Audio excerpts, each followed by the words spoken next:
everyone, welcome to the RotoGrinders Morning Grind podcast. I'm your host, Stevietpfl. It's Monday. It's April 22nd. It is 2024. We have a 7-game MLB slate to talk about here on today's podcast. Joined today, as always, on Sunday night for Monday morning's podcast, my good buddy, Will Priester, ChiefJustice06. Chief, what's happening, my friend?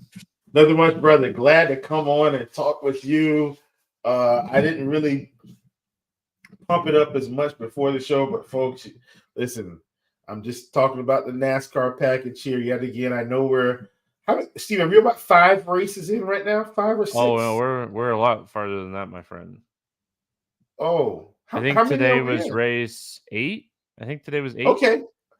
Listen, I've been tracking, but I just felt like, well, yeah, I think I missed a weekend but either way, I know we're 8 weeks in.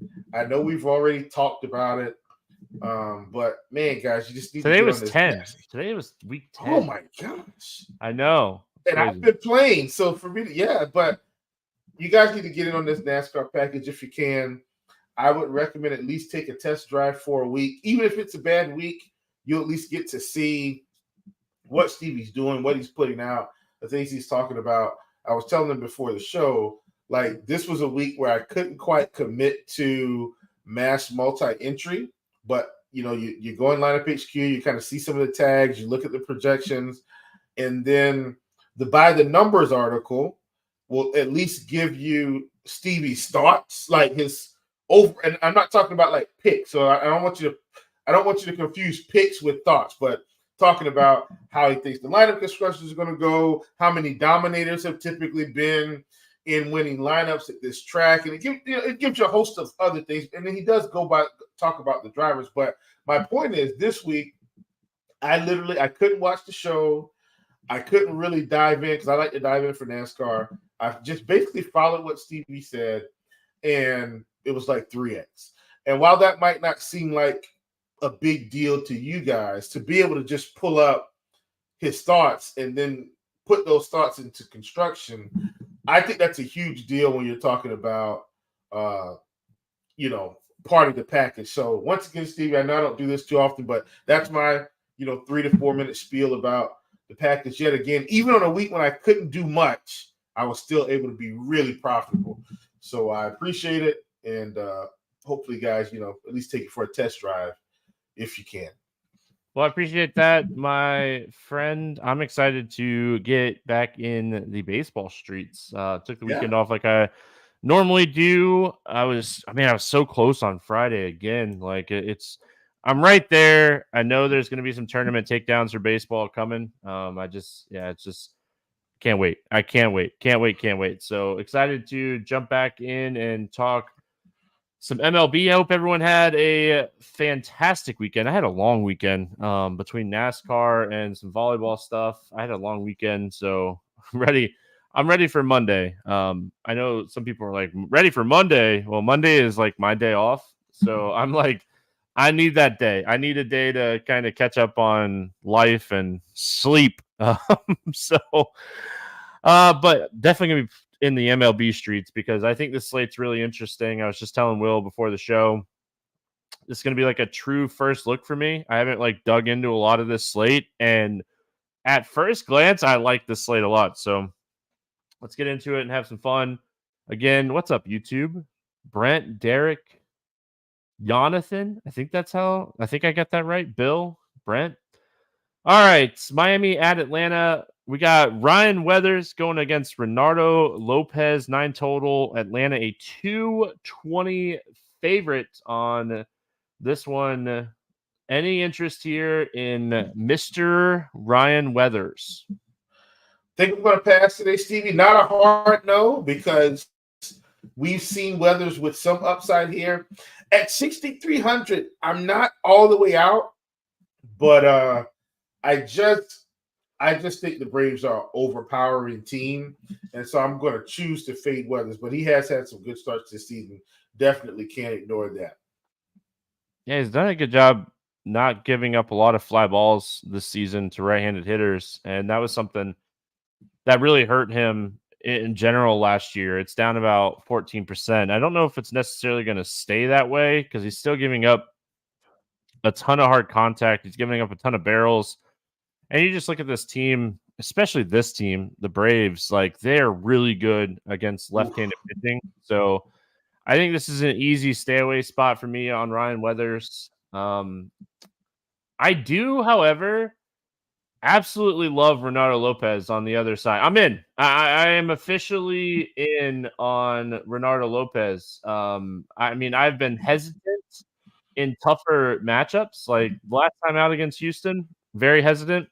But now we're getting Renato Lopez against the Miami Marlins. I mean, I don't know if it's going to keep up all season. I don't know what the Braves saw in Renato Lopez, but kudos to your team, man. They just continue to do it. Listen, let me just say how grateful I am that Ronaldo is coming through, at least for his first couple of starts. And Steven, I mean, once again, this is a guy that we've tracked before when he was with the White Sox, had some pedigree, just, was having control issues and giving up hard contact and things like that. And so I'm not saying, look, he's not going to keep having great starts every game. Like, he's going to get knocked around one of these starts, and I know that. But I mean, look, man, we've been desperately in need for some extra pitching. It seems like we got that. And now, Stevie, I'm even more saddened that we've lost Spencer Strider for the year. Can you imagine if we had Strider, Sale, and what seems to be an emerging Lopez, and then maybe a back-end Fried, and you've got to go through that type of pitching lineup with the bullpen that's been pretty good. Like, I think I'm saying all that to say at 9K, Ronaldo Lopez against Miami, he's earned this price tag, Stevie. And so I anticipate he'll have another reasonably good start here. Yeah, I mean, he's doing it, right? Like everything in his statistics say that like he's not necessarily getting lucky. Like he's in the percentiles that you're looking for as far as like top 10 percentile in xERA and X batting average. Like his X batting average is 181. Like that's more of a true statistical advanced batting average more than like a regular just this guy's 3 for 10, type of average. So just continues to do it. The fastball is sitting around 95, and I mean he's not giving up a lot of hard contact. He's not getting hit. His WOBA is really low. I just looking at this, and I'm like, he's doing it with fastballs. Like he's throwing 60% fastballs, and like he's getting good movement on this fastball, and he's getting ahead in counts, and he's pitching well. So I mean, kudos to him. Like I said, kudos to Atlanta, and I mean it's really cool to see Renato Lopez, like a guy in 2017, 2018. We're like, oh, does this guy have some potential? And like kind of just got lost in the White Sox organization. I feel like the last couple of years pitching out of the bullpen and stuff. So got shelled a lot. I mean, got hit hard. Like in 2022, 2022, his exit velocity was just insanely bad. But yeah, I like Lopez. Even at 9K, I like Lopez here. Any interest in the Miami Bats? Nope, going to pass, man. I think, even though this plays a little bit smaller than usual, I think I'm okay fading the Marlins today. Yeah, I'm okay with it as well. I just, again, like looking at his advanced numbers and what he's been able to do this season, like he's just not getting hit hard. I mean, it's just what he's doing. It's working enough where it's like, how do I really get excited about playing these Atlanta Bats? I mean, one of my favorite bats to play from, or not Atlanta, Miami Bats. Like one of my favorite Miami Bats that I love to play is Berger, and he just got put on the IL. So, and it's righty for him. So, yeah, I mean, I think I'm out on the Bats. I was looking up something really quick to see if it's like legit. You want to guess what Renato Lopez's ISO is against lefties this year?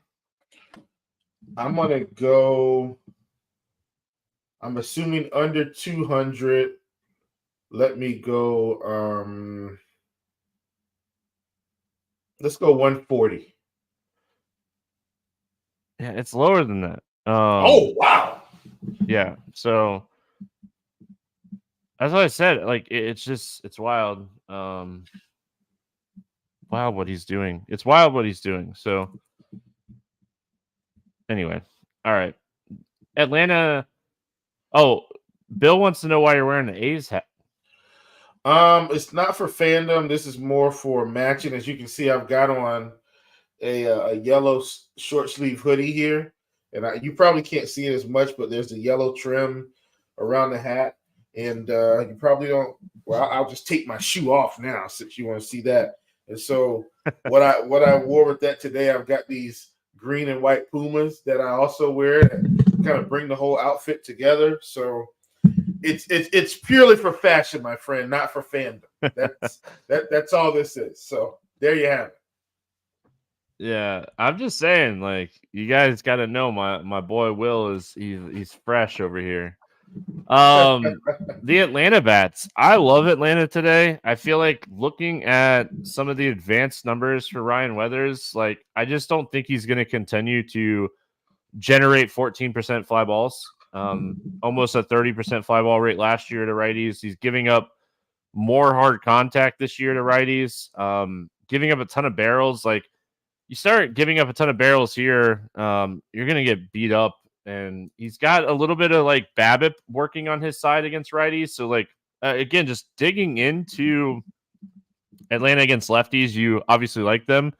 And then looking into some of the advanced metrics for Weathers, I think this is a good spot to attack the Braves.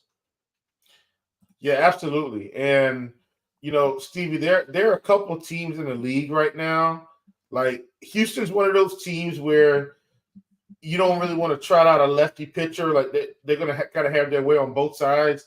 Atlanta's another one of those teams, man. Like, you know, Acuna, Ozuna, Duvall, you know, Kalinic's hitting well. And I always talk about Olsen in these spots because we tend to leave him out of, you know, left-handed matchups. But Stevie, he's hitting about the same power to lefties. Like there's no power drop. When I say power drop off, I'm saying relative. He's hitting lefties just as hard as he's hitting righties relatively. You've got Travis d'Arnaud, you know, hitting multi-home run games every other day now. I'm kidding, but my point is this is a tough team for left-handed pitching no matter who you are. And I still don't think Ryan Weathers is all the way – I don't think Ryan Weathers is as good in real life as he is on paper so far this season, Stevie. I'm siding with the Braves here. I think this is a good spot to load up on them, especially when we're still getting, you know, some of these cheap bats at the bottom of the order. Maybe I'm assuming they probably bat RC at the top of the lineup again, Stevie. So they've been doing that. I think they've batted him second, kind of replaced Albies. So I just like this Braves team, you know, outside of being a fan. They're just really good against both sides of the plate. What's crazy to me is like how hot d'Arnaud was this weekend, and they sat him on Sunday. Yeah.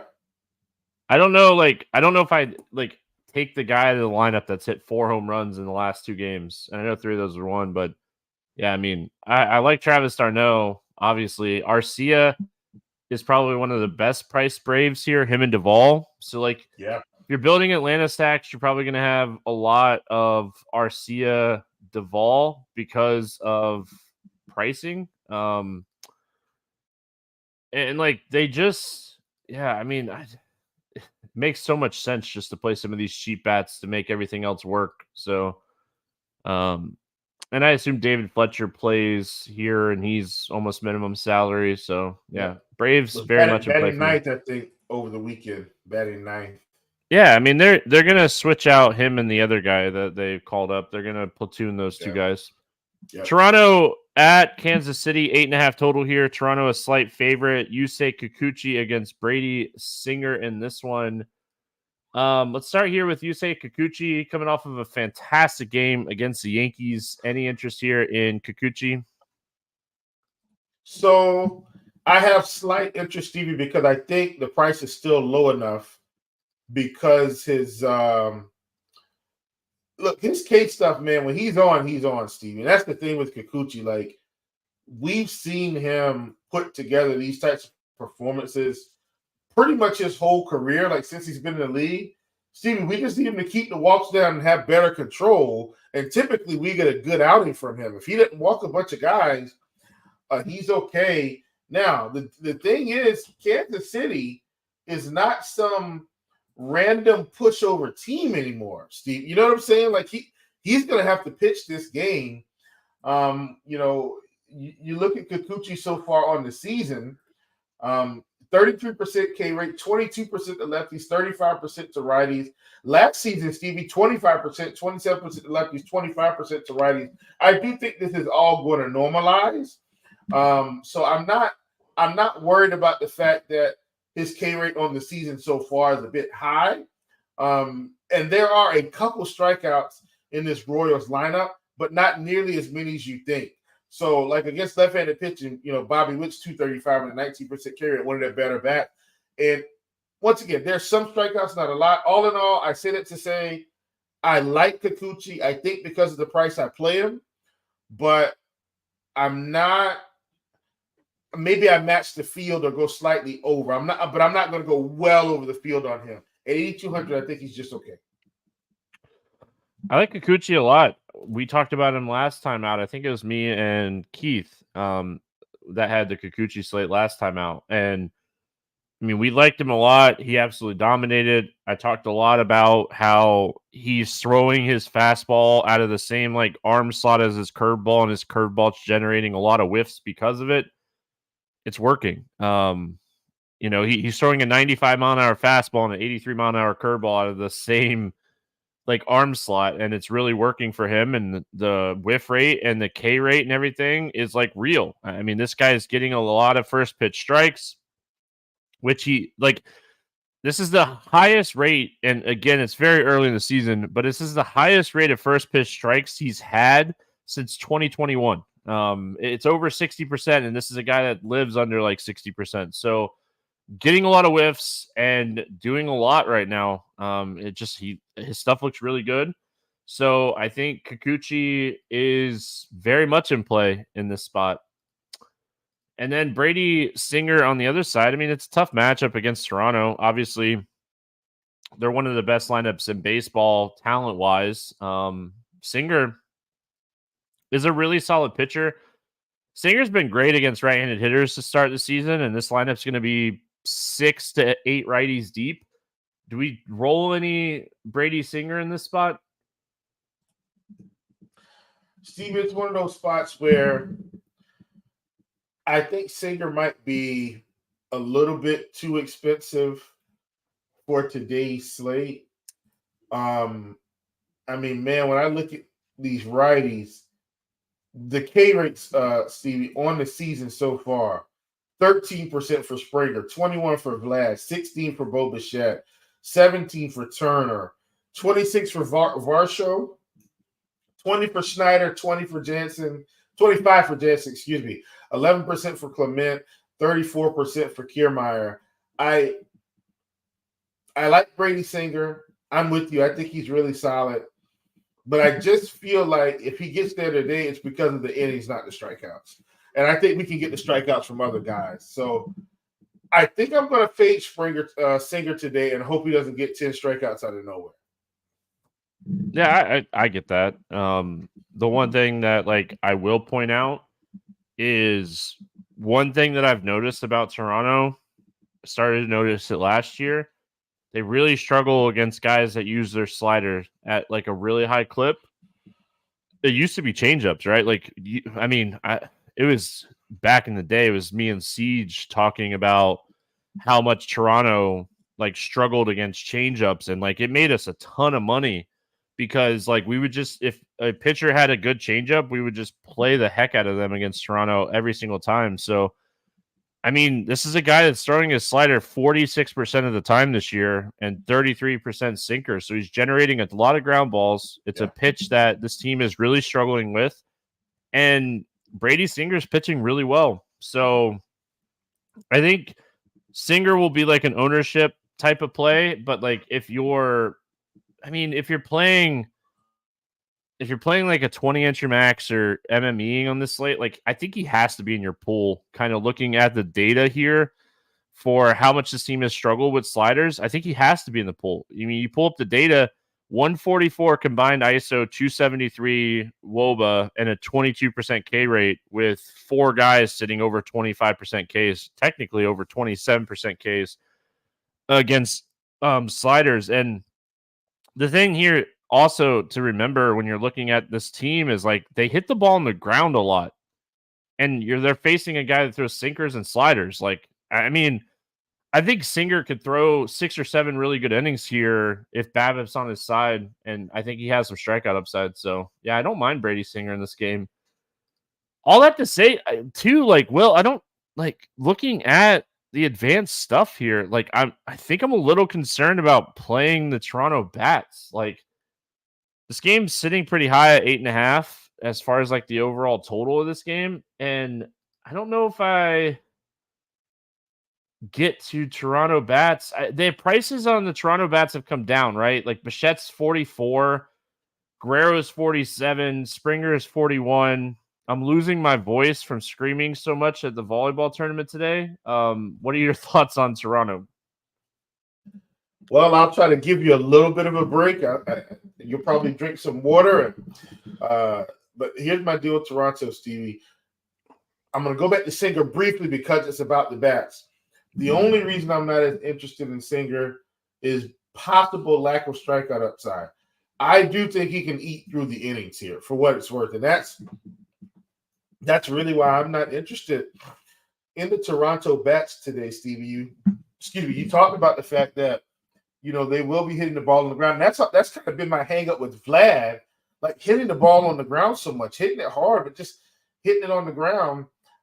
And that's how I feel about Singer. I feel like he keeps the ball on the ground with his team tonight, and I don't feel great about playing the Toronto Blue Jays. And Stevie, insult to injury, very rarely will I get them right anyway.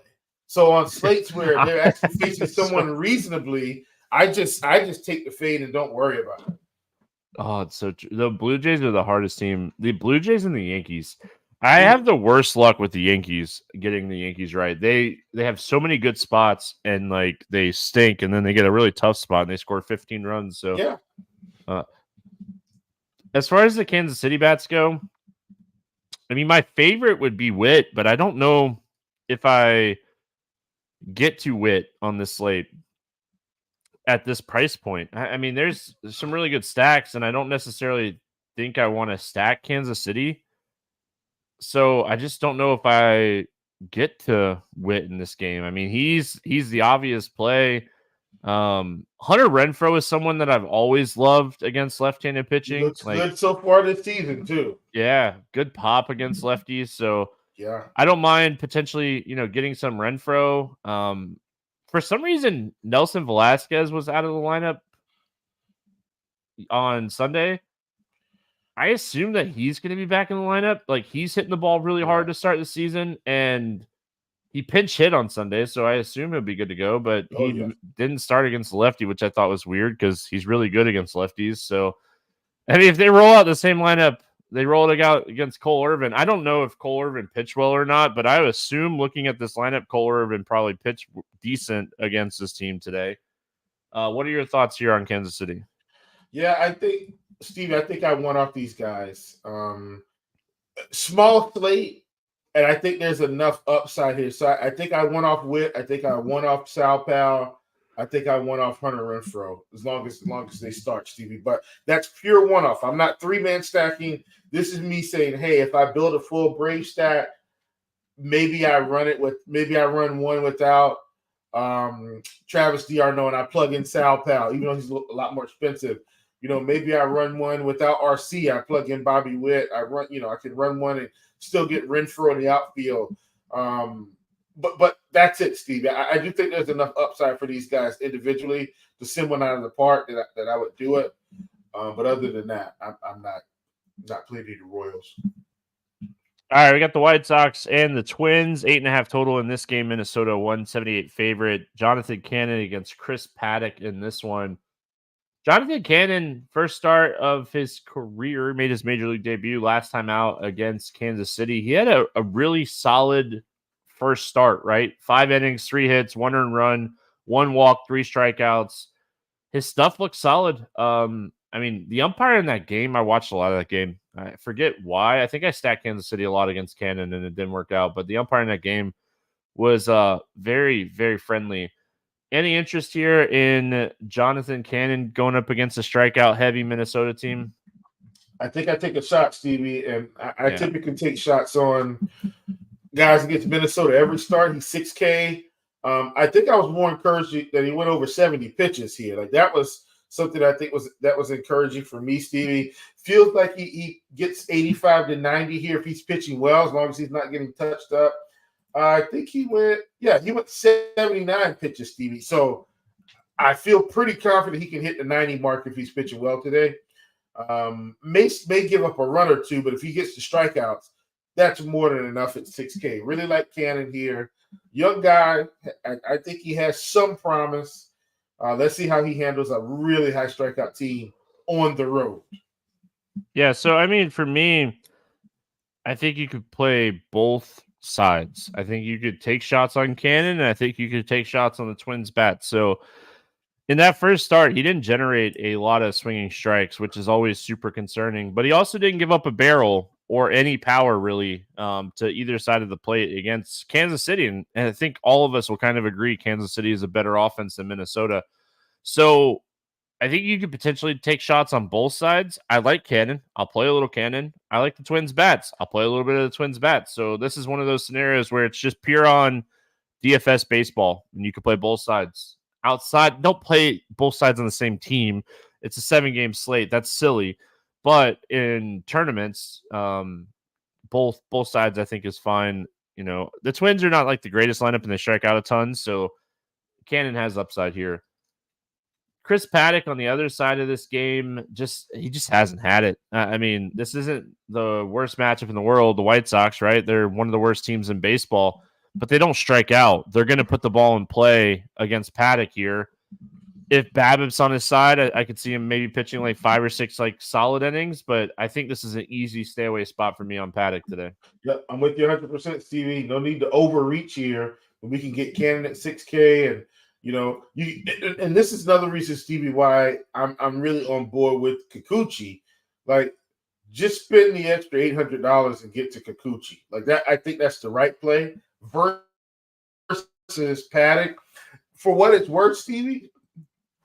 Excuse me, as crazy as this may sound, I think I'd play Ryan Weathers over Chris Paddock today for the salary savings, even against Atlanta. So all that to say, I'm not playing Chris Paddock. Yeah, I'm not doing it. As far as the White Sox bats go, gosh, they're bad. I will say, like, I really like Gavin Sheets in this spot. He's been the one bright spot, and he is really cheap. He's 3,200 here. I mean, he keeps hitting too. Like, he's having a really solid start to the season. 317 ISO, 442 WOBA against right-handed pitching. So I'm perfectly okay with one-offing him. I don't know if you necessarily have to play any other bat here, even against Paddock, outside of like, hey, it's Chris Paddock pitching. I'll make a little 3-man with like Eloy, Grossman, Sheets, or Benintendi, you know? Yeah. No, I'm with you 100%. Stevie, not to ignore, Sheets had a 16% K rate and a 14% walk rate this year. Yep. And why is that important, at least for a guy like me, Stevie? That smells like multiple fantasy point opportunities. He's taking the walks, being able to put the ball in play. Really like him here. The only reason I wouldn't stack the White Sox today is, Stevie, this team is giving me 2023 Washington Nationals vibes. Low strikeouts, low ISO. Just, gosh, man, you're not gonna burn them, right? But they're not going to overpower you. And that this team is giving me strong 2023 Nationals vibes. Can't stack this team even against Paddock. Minnesota, I kind of already said it, right? I like both sides. I like getting some Minnesota bats. I think I'm just like saying maybe Cannon got a little lucky in his first start. Like, I stacked a lot against him in his first start, and like he pitched well. But I mean, you look at it, and he generated a lot of hard contact against righties, and I feel like might have got a little lucky in that game. So as much as I'll take some shots on Cannon because he's 6K and he's facing this team, I think I will take some shots on the Minnesota bats as well because they're cheap. So like you could play like a 4-4 Minnesota stack with a high-end like Brave stack or something along those lines and still get really solid pitching. So I think Minnesota is really, really, really in play here. I had to throw the third really in there. Yeah, I'm probably less enthused about them as a full stack. I'm probably more on the mini stack side. Absolutely, Alex Frilloff, 19% K rate this season, 389 over 275 ISO. Trevor Lawrence looks good. Julian, while he may strike out, if he gets a hold of it, Steve, it might be out of there. So I don't mind a couple of those one-off bats or mini stack bats, 2-man, 3-man at the most. But I'm definitely okay with a couple of those bats. Larnach is too cheap at 2,600. Should hit second or third in this lineup. Too cheap, just too cheap. Arizona at St. Louis. We got an 8.5 total here. It's a pick'em game. Brandon Fayette against Lance Lynn. Any interest here in Fayette? Man, Stevie. I think I take a shot. St. Louis has just been so bad. Now, last time he faced this team, Stevie, he got knocked around a little bit. But I was encouraged. Saw 6 innings, Stevie. Gave up 7 hits, though. But I was still encouraged by the innings. I think I still play him at 8K.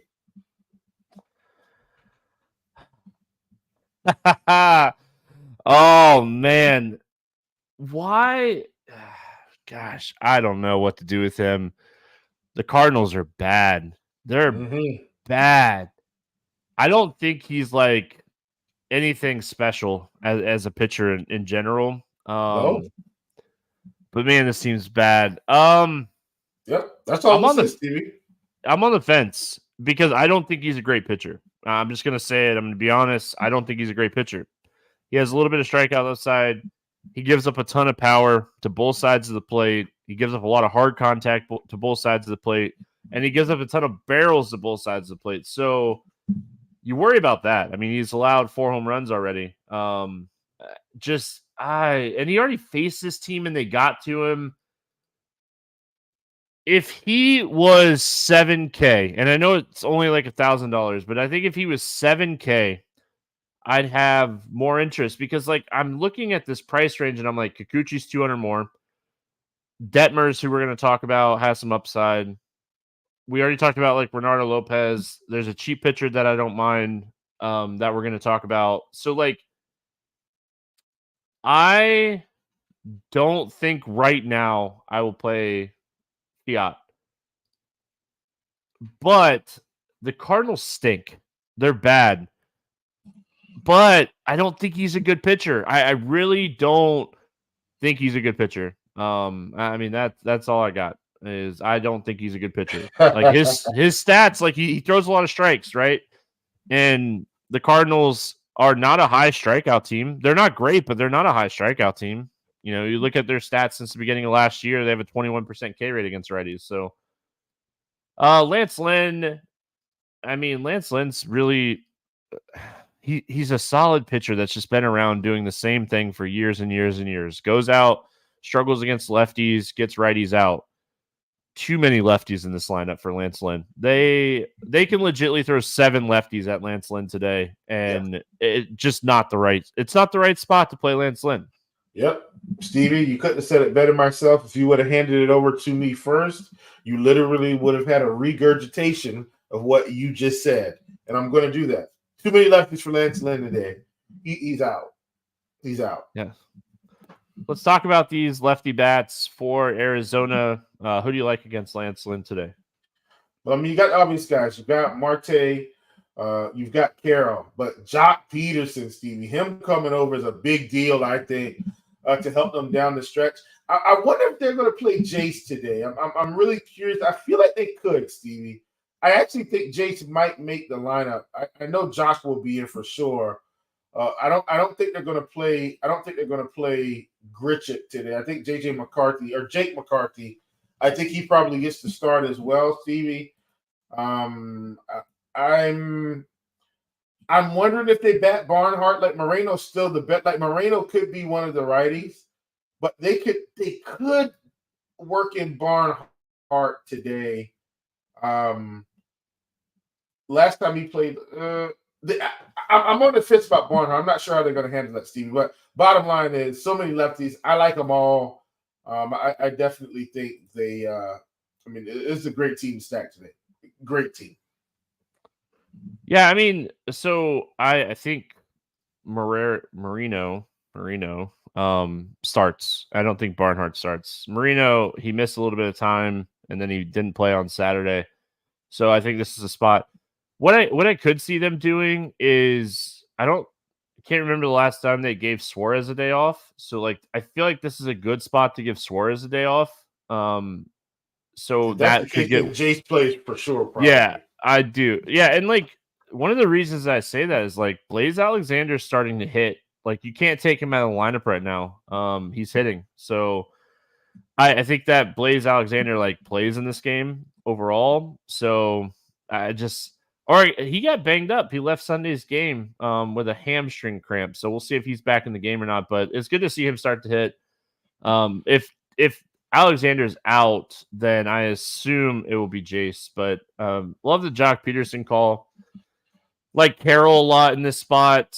The price on Jock is nice. He's under, and like he's finally getting it going too. He had a slow start to the season, but it necessarily wasn't slow. He was just walking a lot. We don't play guys to walk, but yeah, I mean, yeah. I don't know if I really have much else to add here. Yeah, overall, I mean, I like Arizona. I think that the lefties are very much in play just in general. If you're playing Marte and Carroll, you're going to need some cheap bats to make the stack work. I mean, Jock obviously would be up on the list, and then it's just kind of see who's in and who's out of the lineup here today to make the lineup work. But you definitely want to attack Lance Lynn with the lefties. And Gurriel, I mean, he just keeps smashing. I think Jock, Jace, and McCarthy could start on this slate, believe it or not. And it's so like that's Jock DHs, like Jock and Grichuk DH. They just that's what they're doing this year. So any interest in the Cardinals bats here? If it's interesting, it's just one off like Newt Barr or Donovan. But like I'm not trying to load up on the Cardinals. I will say Paul Goldschmidt at 4,500 is feeling really cheap, and Arenado at 4,600. Stevie is feeling really cheap when we're accustomed to paying 5,200 for these guys, 5K for these guys, 5,100. Like I don't hate them as one-off, Stevie, but I'm not stacking the Cardinals for it as well. I think I might, Will. I get it. I understand it. Like they have enough left-handed power in this lineup. Where Fiat struggles is lefty power. He gives up a lot of hard contact and a lot of fly balls to lefties. Like last season, 245 ISO, 53% fly balls to lefties. Small sample size this year, 250 ISO, 41% fly balls, 47% hard contact. So I think you look at some of these lefties here, Donovan, Newbar, Burleson, and see if anybody else cracks the lineup or not, but kind of like the lefties here. Like Gorman is eventually going to get it figured out and start hitting. Like, but he hasn't been. I think the Cardinals are really interesting. I just don't think it's more of I don't think Brandon Fiat is a good pitcher. I don't, and he could prove me wrong, but I don't mind playing terrible offenses like St. Louis. What's up, Derek? And just like saying, overall, I don't think it's going to work. All right, let's go to Coors. We got San Diego and Colorado in Coors. 10.5 total here. San Diego, a 198 favorite. We got Dylan Cease against Austin Gomber. Any interest here in Dylan Cease? Plenty. This Colorado lineup is terrible, Stevie, and I don't have to sell anyone on that. I mean, one of the highest strikeout lineups in Major League Baseball right now. And that's not an exaggeration, folks. Like, this isn't something I'm making up. It's one of the highest. The Dodgers are actually pretty high too, believe it or not. But all in all, there's just so many strikeouts here. Steven, this is on the current season.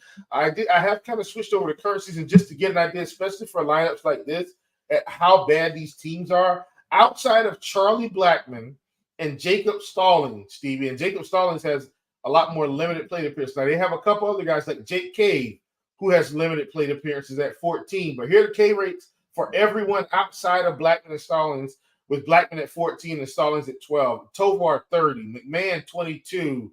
Jones, 35. Doyle, 35. Rogers, 26. Jake Cave, 28. Toglia, 41. And that's against right-handed pitching. Listen, brother, I think Dylan Cease is one of the best plays on the slate today.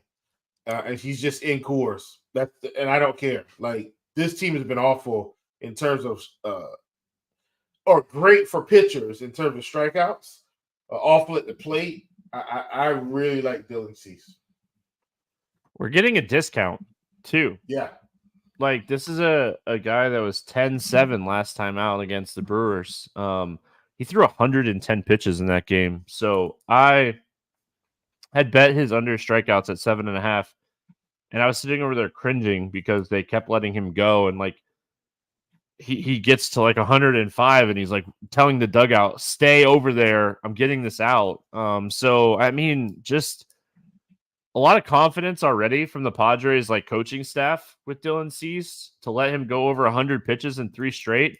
My biggest concern is the walks. Like, he's walking a lot of people to start the season. That's a huge concern for me. The positive to that is the Rockies have one of the lowest walk rates in baseball. So it's kind of one of those like catch-22 things. So, yeah, I mean, I think you have to have interest in Cease today because of how cheap he is. He's 8,700. Yeah, he's one of my favorite pitchers. I can tell you for certain, though, I don't want to play Austin Gomber on the other side. Oh, well, Stevie, come on. Automatic no. I was trying to get a fast no out of you. I feel like we haven't had many of them today. Padres bats. I know your team fade Coors. It is the first game for San Diego in Coors. Like, any interest in the Padres here?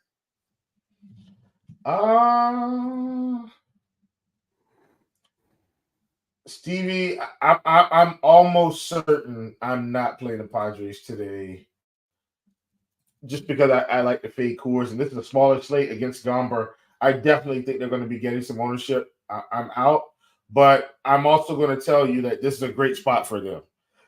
I think everybody knows, though, I fade Coors, but this is a great spot for this team, hands down. You know what I really like from the Padres today is Kim at 4,500. Oh, love him, my boy Ha-Seong Kim. Yes. Yeah.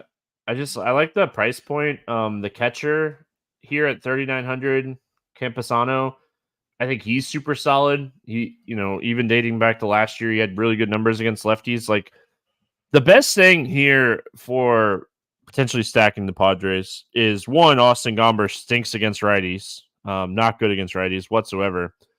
2, the Padres don't strike out against left-handed pitching. They're going to make a lot of contact off a guy that gives up a lot of hard contact to righties. So, yeah, I mean, I am with chat when it comes to the Padres are gutless, and it's something we talk about all the time with them.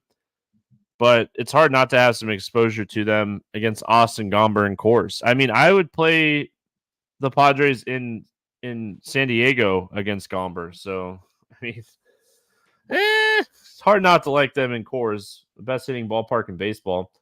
Any interest in the Colorado bats here? Negative. They get erased, Stevie. They've been erased. All right, moving on. I don't have any interest in the Rockies bats today either. Baltimore at LA taking on the Angels. 8.5 total in this game. LA is a 118 favorite. Albert Suarez against Reed Detmers. Albert Suarez is 4K again. What are we doing? I loved it. I had zero interest in Albert Suarez, his first start, until I went and looked at some of his KBO stuff. Come on, buddy. Come and on. The dude he just threw a bunch of junk. You know what he did in his first start? Threw 63% fastballs. It's like, come on, man. So hey, good for Albert Suarez. I think it's really interesting. I don't know. Minnesota's a really heavy strikeout team. They're not a great offense. LA, I don't know if they're necessarily a good offense either. I'm going to give them middle of the road right now. Yeah. So I think it's an ownership thing. If we open up the slate tomorrow and Albert Suarez at 4K is going to be 25-30% owned, I think I'm out. If we open up the slate and Albert Suarez is 10 to 15%, I'll have some exposure to him. He's 4K. It really just bumps up all the bats you can play with him being 4K. Listen, you bet your bottom dollar I'll be playing some Albert Suarez, just like I've been playing Eric Fetty. And I'm actually, Stevie, so it's crazy. Watching KBO, you get excited because I follow KBO every day, and I get to see some of these guys come over. And so it was real cool to see Albert Suarez come over. He's older. For those of you that know, he played for a team called Samsung. And here's the deal on Albert Suarez. If you don't look at the numbers, he's a guy that has a fair amount of strikeout upside, Stevie, but he will have control issues, and he will walk a bunch of guys, and he will run up the pitch count in 4 to 5 innings. But during those 4 to 5 innings, the strikeouts will be there. As long as he doesn't give up the runs, the scores will be there. And he's 4K. So I know what type of pitcher he is. And so, Stevie, he's going to come out. He'll probably not make it 5 innings, but or 5 innings is probably his max. I'm telling you right now. I don't care what happened the last start. 5 innings has typically been his max most starts. In KBO, he was stretched out. KBO, he was running 100 to 110 pitches, and he's going to get some good work in. As long as he doesn't get beat up, Stevie, he should have a nice fantasy score to help us almost be optimal. I'm not saying he makes it to 18, but if you told me right now, and I think you would agree, you told me right now Albert Suarez gets 15 fantasy points, I'm in. No doubt about it. And so I think he's somewhere between 12 to 15. I'm in on Suarez at 4K. Yeah, I mean, it's hard not to like what we saw. It was Minnesota, but you look at the Angels and you're like, outside of Trout and Ward, they haven't been hitting. I mean, I know you like looking at a little bit of the, current season stuff. This team stinks. I mean, we are not afraid to play pitchers against the Angels. And the thing is, I'll keep saying this. I'm not a Major League Baseball manager, but if I was a Major League Baseball manager, Mike Trout wouldn't hit. I'd walk him every at bat because I don't think they have enough talent around him to protect him.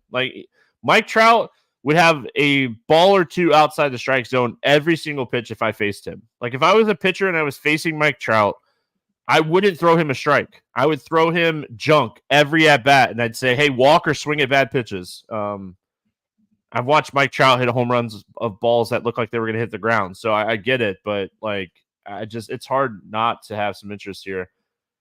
Reed Detmers, what a disappointment last time out. I'm just going to come out and say it.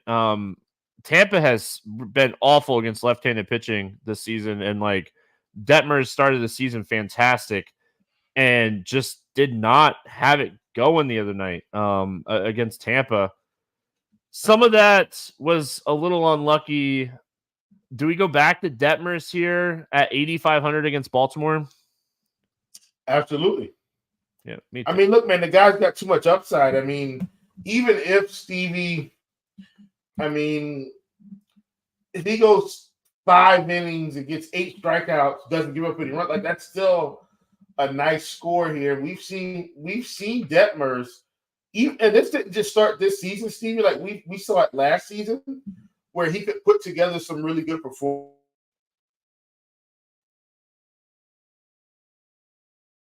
Too much strikeout upside for us to not consider him on such a small slate. He could be a slate breaker if he's on. So all that to say, love Detmers today, even against Baltimore. Yeah, I mean, it's a tough spot, right? This is a very, very tough lineup. Very tough lineup. So not a cash game play. Like this isn't a guy you roll out in cash games. This is a guy you roll out in tournaments that can get you 30 or 5. He might even get you negative. So, well, can I ask you something too, Stevie, if you don't mind? Yeah, go ahead. I know Narniac69 was saying that, the Orioles just pounded Reagan's with the right-handed heavy lineup. Believe it or not, that's actually not going to affect Detmers as much. Like Detmers has been like death to right-handed hitters, and this isn't just this year; it's since last year. So actually, he's going to benefit from all those righties. Just FYI, like because sometimes I know if you don't look at that, you don't know, but like a bunch of righties is actually going to help Detmers in the long run. He's better against righties, reverse splits. Yeah, and I mean when you're looking at like his pitch mix and stuff against righties, like he uses a really like he throws a lot of fastballs, don't get me wrong, but he mixes all of his pitches. He throws changeups, sliders, and curveballs to righties, where typically like you don't see a lot of left-handed pitchers throw sliders and curveballs to right-handed hitters because the ball is breaking towards the hitter and it's easier to read and spot. So, I mean, that's why platoons is a thing for what it's worth. Like, if I'm a right-handed pitcher, I didn't throw a lot of curveballs to lefties when I used to pitch because the break is towards them and it's just easier to hit. So, yeah, I mean, he mixes all his pitches and it's really working for him, but his fastball is where it's at. Like his fastball has just been death to righties this season. So, and his slider. I mean, I don't know. I don't have all the data up in front of me to see if he's like throwing a lot of backdoor sliders or something, but it's working. So keep doing it. We appreciate it. So, yeah, I mean, again, Detmers is a guy that gets you 30 plus ceiling or his floor is negative fantasy points in this spot. Baltimore's a good team. They're not a team we're going to play pitchers against a lot this year. Speaking of Baltimore bats, any interest here in the Baltimore bats? I mean, I don't mind if it's anything, Steve. It's one off. Like I'm not actively, believe it or not, trying to hunt Detmers here. Like once again, it really doesn't matter what the righties. Like I guess if I had to take one guy, it would probably be Mountcastle. Like if I just absolutely had to one off someone on a small late, he could possibly get a hold of one. But generally speaking, I'm not playing many Baltimore guys. Like I really like Detmers on the slate, Stevie, like for his upside. Yeah, I mean, I think the way you play Baltimore, if you're going to play them, is stack. Hey, they just get to Detmers. He has that negative game. Yeah, Mountcastle would be my favorite. He's great against left-handed pitching. It's not even close. Like he'd be the guy for me. He's really good. Ooh. I will say, like Santander has a lot of power from the right side of the plate too. So it'd be a stack or fade spot for me on Baltimore. I'm not playing one-offs. On the Angels, like Trout, like he's just a guy. Like when Mike Trout is healthy, he's playable every day. It doesn't matter who's pitching.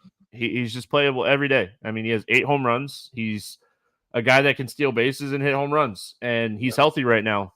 And we absolutely love Mike Trout when he's healthy. Like if Mike Trout stays healthy all year, good for him. I'm so excited, and I hope it happens. If Mike Trout gets hurt, this lineup is going to be a lineup I pitch guys against every single day. What are your thoughts on the Angels bats? I am slightly concerned. Like, here's what I'm saying, Steve. They're going to have to hope that Suarez has, like, super control issues because he can pitch and he can get strikeouts. I like Mike Trout. I'm okay with Taylor Ward. But, Stevie, they're not walking a ton at all. Mike Trout, 7.9% walk rate. Taylor Ward, 2.7% walk rate. These guys are looking to make contact. Oh, don't forget, Steve, he's got Miguel Sano, who's also going to be in this lineup right behind. Like, I might play Trout. I might play Ward. I am not loading up on the Angels today. I think Suarez is good enough to pitch around this lineup. I really do. All right, we finish it out with the Mets and the Giants. 7.5 total in this game. The Giants a 126 favorite. Jose Quintana against Keaton Winn. Any interest here in Jose Quintana? No. Low strikeout guy. The Giants can platoon a lot of righties against him. I don't want to play Jose Quintana today. Like, he just doesn't have the upside you're looking for on this slate. Yeah. Keaton Wynn on the other side. Any interest in him here? I'm going to pass on him too, Stevie. Don't dislike him as a pitcher. Think he may be fine like for the rest of this season, but like I know the Mets aren't maybe an elite offense, but I think they'll have enough to give him some real problems here. Yeah, I mean, he's a guy that's gonna generate a lot of ground balls. I mean, he's gonna throw strikes, he's gonna generate ground balls. That's what he does. My thing today, like looking at the pitchers that we have on the slate, Lopez, Kikuchi, Cease, Detmers, Singer, like we're chasing upside. Like with our pitchers today, we're just chasing upside. And like while I think Wynn could have an okay start, I don't think 15 or even like 17 is enough at 7K today. I mean, that's just where when I'm looking at this slate and I'm giving a true first look, I think you're going to need 20 plus from your pitchers today. I mean, that's just where I'm at. Stevie, we could get 50 from Suarez. Like, that's not an exaggeration. Like, yeah, but he's 4K, right? That's the thing. Yeah, that's what I'm saying. Like, we don't need a 7K guy to get us 15 today. Mets bats. Any interest here in the Mets bats? I think if I play the Mets, Stevie, even in this ballpark, which I know people tend to be afraid of, I think I stack the Mets. I think I take Nemo.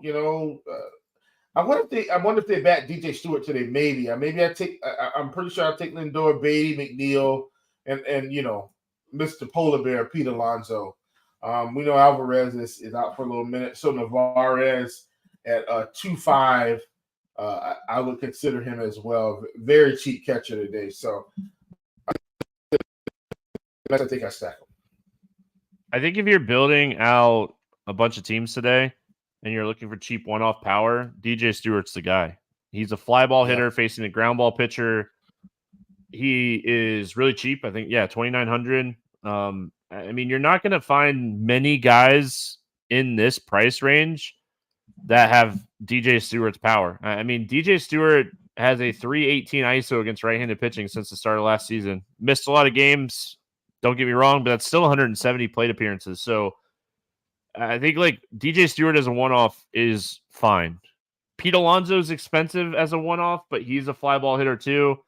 Again, if you haven't listened to the podcast before, we want fly ball hitters against ground ball pitchers. It generates more line drives. San Francisco side of this one, it's not like Jose Quintana is going to go out here and throw the ball by any of these guys. He does a good job limiting power. Like, that's one of the things that we talk about all the time with him. But he does give up a lot of hard contacts. And, like, his strikeout rate is way down. Like, he's not missing bats at all this year. His swinging strike rate is way down. Any interest here in Giants bats? Jorge. Yeah. Yeah, man. Jorge Soler, sign me up. Definitely want to get him rolling today. Believe it or not, Stevie, for whatever reason, every time I've played Tyler Fitzgerald, it's been on one of those big games. Well, guess what? He's had two of them. 27 was one, 17 was the other. I played him in both. Feels like the right day. They're going to get Fitzgerald, which I think they will. I'm going to get to Fitzgerald. He won't. I don't think he'll be at the top of the lineup, but that is okay. They probably will bat Austin Slater leadoff. I'm okay with that. Matt Chapman, 4,500. Another really easy guy to squeeze into those lineups today. I'm sure Wilmer Flores is probably going to be in the lineup. I don't hate him. Like, they're going to roll the righties out, Stevie. Like, we already know this. And so I'm in on the San Francisco Giants for sure. I think they're really good 3-man stack today. Like, I don't want to 5-man stack them. I think they're a really good 3-man stack because, like you said, Soler, fantastic against lefties. Fitzgerald has some pop. Chapman has pop. Flores has pop. If Bailey catches, he has pop. So, and they're cheap. Like, outside of Soler, he's 46. I mean, like, Flores is 38. Fitzgerald's 36. Slater, 31. I don't know if I necessarily want to play Austin Slater, he is just ice cold. I wish they'd stop hitting him leadoff and give somebody else a shot up towards the top of the lineup. But yeah, I mean, I think that this is just a really interesting like 3-man stack today. Patrick Bailey might be like my punt catcher today that I play a lot of at 3K. So we all know I am team punt catcher. So Bailey has pop against lefties. Jose Quintana is not missing bats. I think that's fine. All right, let's play the morning grind game, and then we'll get out of here. Appreciate everyone hanging out with us over there on YouTube. If you haven't already, hit the subscribe button over there on the RotoGrinders Morning Grind YouTube page. Turn on notifications. Come hang out with us live. We got a lot of people hanging out in chat. Chat has been going nonstop since we went live, and you just love to see it, man. Love to see it. All right, Will. Under 8K to get 6 or more strikeouts. Who do you got? I think we got a couple guys. Stevie, I'm going to go with a team that's striking out a ton. I'm going with Cannon from the White Sox. Yeah. For what it's worth, I don't think any of these guys get over 6 strikeouts. I'm just going to say that. I know the game is to pick who we think has the best chance to get over 6. I don't think any of these guys get 6. I like Cannon. I like Suarez. Those were the two guys that I had written down for this question. I will do that. That's what I'll pick. Over 8K to score under 15. Who is your bust today? Oh, man. Got to be Lance Lynn. Easiest one on the board today, just facing all those lefties. Yeah. Way too many lefties for Lance Lynn. The only scary part about like baiting Lance Lynn is they let him pitch so deep into games. Yeah. Just scary. I'm going to go Fiat. I just don't think he's a good pitcher. And again, I could be wrong. I'm wrong all the time. I'm right more than I'm wrong, but I'm wrong all the time. And I'm never afraid to say that I'm wrong. But I think Fiat's not a great pitcher. Over 4K to hit a home run, not in Coors. Who do you got going yard today? Man, I got a couple different guys here, Stevie. I think I'm going Jorge Soler, man. It's coming. It's even in that ballpark. Facing Quintana, it's coming. Yeah, I mean, the guy he smashes left-handed pitching. I mean, there's no other way to put like how good he is against left-handed pitching. He hits left-handed pitching so well. So I don't mind that call. I was trying not to go like super towards the top today. I gotta do it, man. I just gotta do it. Give me Ozuna. I mean, you're Braves. Ozuna, he's just smashing the baseball. Like if I had to pick a home run pick, I'm gonna pick the guy that is just not gonna cover off the ball. Remember when we were talking about like they needed to release him last year because he was so bad. Something clicked for Ozuna last year, like a month or two into the season, and he hasn't stopped hitting since. No. So, yeah, it's fantastic. It's amazing. Yeah. Give me Ozuna to go yard today. Under 4K to get 2 hits. Who do you got today? Man, hopefully the walks don't come back to bite me, Stevie, like they did earlier this year. Give me Jock Peterson facing Lance Lynn. I know Lance Lynn. Listen, man, I think Jock could be on the way to a monster game here. 3,900, right at the edge here, Stevie. But give me Jock Jams. Yeah, I'll get that scheduled tweet ready for you tomorrow. That's for sure. I'm going Gavin Sheets, somebody we talked about way earlier in the podcast. I think there's a couple options down here today, but I really like Gavin Sheets in this one. Stack to score 6 or more runs. Who do you got? Smaller slate, not really. Everybody's not really as obvious as they should be, I think. I'm going to go with the team at the end of the night, Stevie. I'm actually going with the San Francisco Giants. I think they've got just as good a team, as good of a shot as anyone to score a few runs here as a late night hammer. I like it. I don't want to say Atlanta. I feel like that's cheating. Gosh, it pains me. It doesn't even really pain me. It always is scary. It's always scary to like pick on Lance Lynn.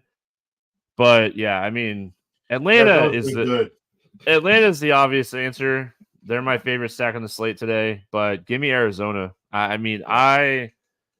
It's scary to stack against Lance Lynn, but I could see Lance Lynn struggling here. I could see getting the bullpen early, and I could see Arizona having a big day. So give me Arizona. Any pick and plays or player props that you like here on the slate? Oh, Stevie, I don't know why I didn't have this ready. So, like, I'm sorry. I really meant to have this ready today in terms of the pick'em streets.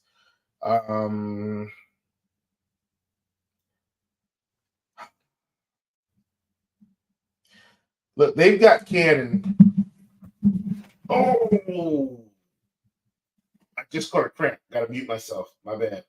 No, you're good. Cramps are the worst, especially if it's Charlie horse. But good thing for Will, I got him covered today. I have two props that are up right now that I like both of these. One is not on this slate, but it's on today's games, obviously. But Scoble is getting Tampa in the earlier games. His strikeout prop right now is at 6.5, and you're not paying a ton of juice. So, like over 6.5 strikeouts for Scoble against Tampa. Lefties have dominated Tampa this season. Absolutely love this. And then the other one that I really like is Will's boy. Dylan Cease right now is sitting at 16.5 outs. Dylan Cease is at 16.5 outs. He's thrown over 100 pitches in 3 straight games. Dylan Cease against the Rockies. I know this is in Coors. I don't care. Give me over 16.5 outs for Dylan Cease against the Rockies. I just think that line is way too low. Like, he's throwing 100 pitches. Like, yeah, the walks are going to come down. He's gone 6 innings in 3 straight. Why is his line at 16.5? I was like, what are we doing with this line? Yeah, I don't know what's up with that. Because it's Coors. Okay, there's still awful offense. I think I'm going to go a little bit risque, Stevie. If they have it up, I'm trying to see where the Albert Suarez K line is. If they give it to us, it's not up yet because Rodriguez was going to pitch. Oh, FanDuel has it at FanDuel has a strikeout prop at 4.5. Is it plus money? Plus 118. Give it to me. There you go. Yeah, everybody's asking. Listen, so they said eat a banana. Look, I ate a banana actually before I came on the pod. I have been working out, and so it looks like the workouts came back to catch up with me today. I'm using my massage gun. My wife has brought me some water. She's walking in the door right now. Thank you. You're so amazing. She heard me say I caught a cramp. So thank you. I don't know how she did, but she did. Derek says we're getting old, Will. Bet you didn't think you'd get that on a podcast.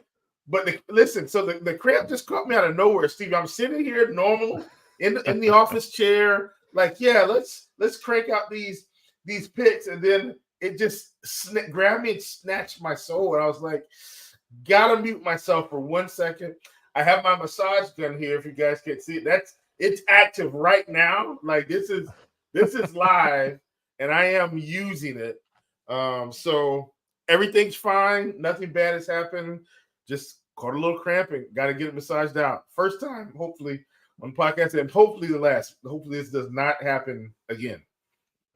Will's banana got lost in his jacket. That's going to wrap it up here for Monday. We'll be back on Tuesday breaking down the baseball slate. I hope everyone has a fantastic day. We'll see you again tomorrow.